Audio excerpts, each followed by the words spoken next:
The spotlight found him before he could walk properly. At 5 years old, Michael Jackson stood on stages that towered over him, singing with a voice that shouldn't have belonged to someone so small.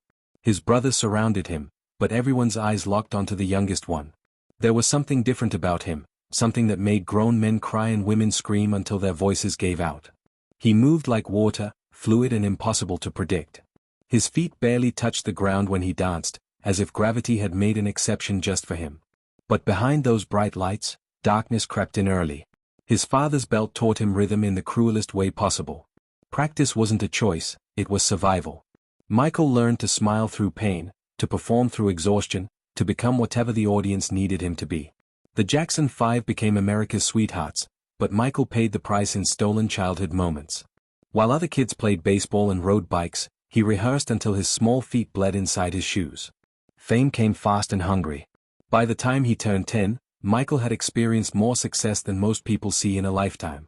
Yet something haunted his eyes even then, a sadness that cameras couldn't quite capture. He would stare at children playing outside recording studios, watching them live the life he would never know. His mother saw it, the way his smile faded the moment he thought no one was looking. She held him close and whispered that it would get better, that the sacrifice mattered. She was wrong. The world wanted more, always more. And Michael, desperate for love he never received at home, was ready to give everything. He didn't know yet that everything wouldn't be enough. The machine that built him was already planning how to destroy him.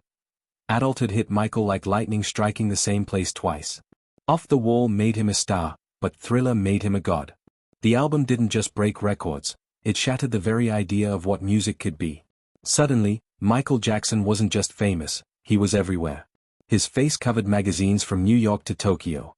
His voice played in every mall, every car, every living room across the planet. The moonwalk became more recognizable than most countries' flags. He revolutionized everything he touched.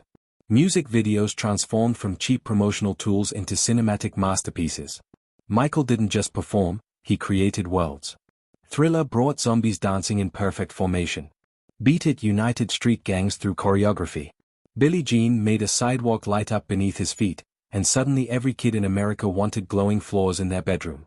He broke down racial barriers that radio stations and MTV had built like brick walls. Black artists had been kept in corners, but Michael kicked down every door. They had no choice but to let him in, he was too big, too brilliant, too undeniable. But success became its own prison. Michael couldn't walk down a street anymore. He couldn't eat at a restaurant or watch a movie like normal people. Fame consumed every moment of privacy he might have had. He bought Neverland Ranch, trying to build the childhood he never experienced. Amusement park rides dotted the property. Animals roamed freely. He wanted to create heaven on earth, a place where innocence still existed. The world didn't understand. They saw a grown man building a playground and called him strange. Tabloids started their assault, creating stories too wild to believe but too entertaining to ignore. They said he slept in oxygen chambers and tried to buy the Elephant Man's bones. Michael retreated further into his fantasy world, surrounding himself with yes men and people who saw dollar signs instead of a human being. The more famous he became, the more isolated he felt. The crown was heavy, and it was crushing him slowly. The accusations came like bullets, each one designed to kill something inside him. In 1993, a young boy claimed Michael had touched him inappropriately. The news exploded across every television screen, every newspaper headline, every whispered conversation. America, the country that had worshipped him, turned on him instantly. Guilty until proven innocent became the new rule for the king of pop. Michael's face showed the damage.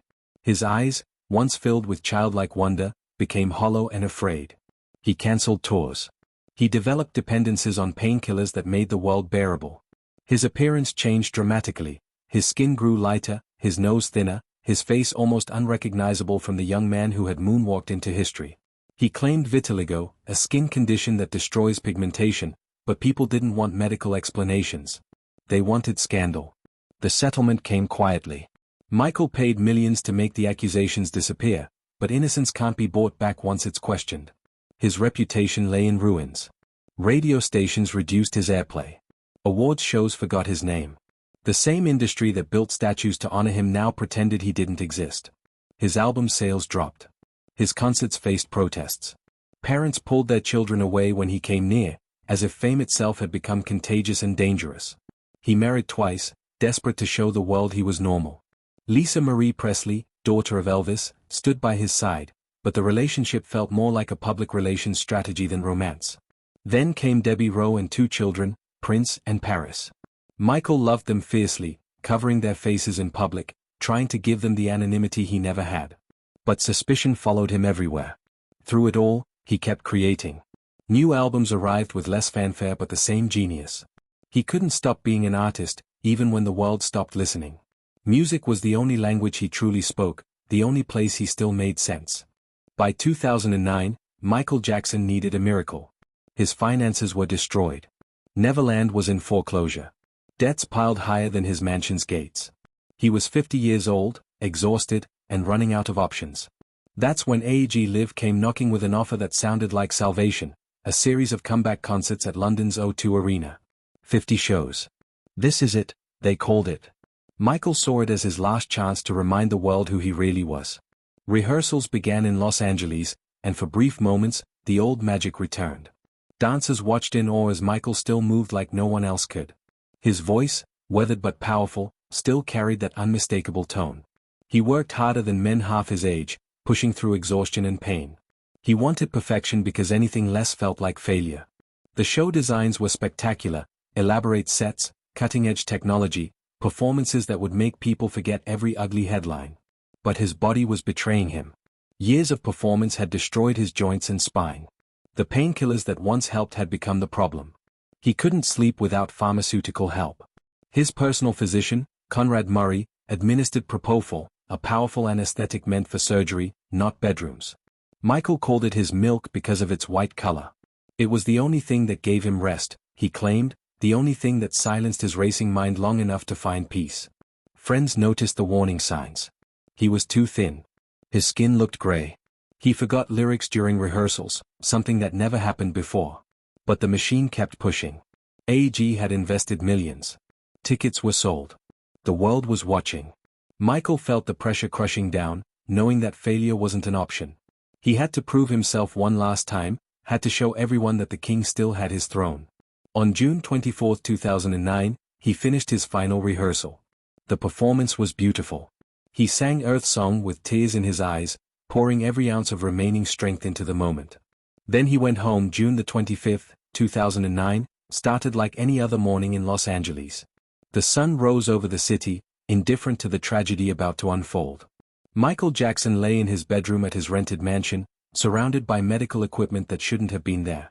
Dr. Conrad Murray had given him the usual dose of propofol to help him sleep after another exhausting rehearsal. But this time, something went terribly wrong. The details emerged slowly, each one more horrific than the last. Michael stopped breathing. Murray panicked, performing CPR on the bed instead of the floor, wasting precious minutes.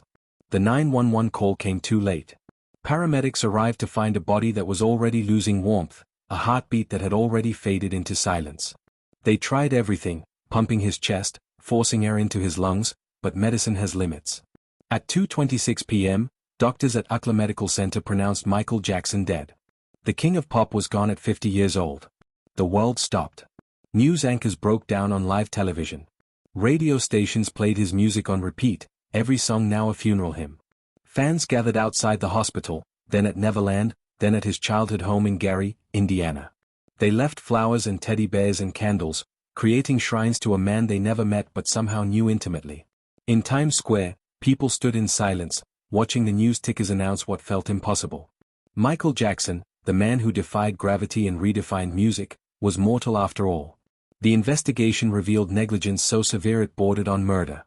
Dr. Murray had turned a bedroom into an operating room, administering dangerous drugs without proper equipment or training.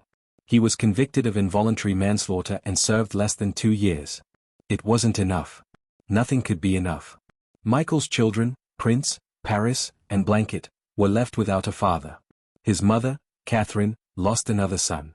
The world lost the greatest entertainer it had ever seen. But here's the tragedy within the tragedy. Michael spent his entire life trying to be loved, trying to be enough, trying to create beauty in a world that only wanted to consume him. He gave everything, his childhood, his privacy, his dignity, his health, and in the end, it still wasn't sufficient. The same fans who screamed his name also bought the tabloids that destroyed him. The same industry that made him a king also worked him to death. His funeral became a global event. Millions watched as his golden casket was carried through the Staples Center. Stevie Wonder sang. Mariah Carey wept. His daughter Paris, just 11 years old, stepped to the microphone with tears streaming down her face. "Ever since I was born, Daddy has been the best father you could ever imagine," she said, her voice breaking. "And I just want to say I love him so much." The world finally saw what it had taken from him, a man who just wanted to be a good father, a good person, a good human being. Michael Jackson's light burned too bright for this world to handle. It blinded us, and in our blindness, we destroyed the very thing we claimed to love. His music remains, immortal and perfect, a reminder of what we lost.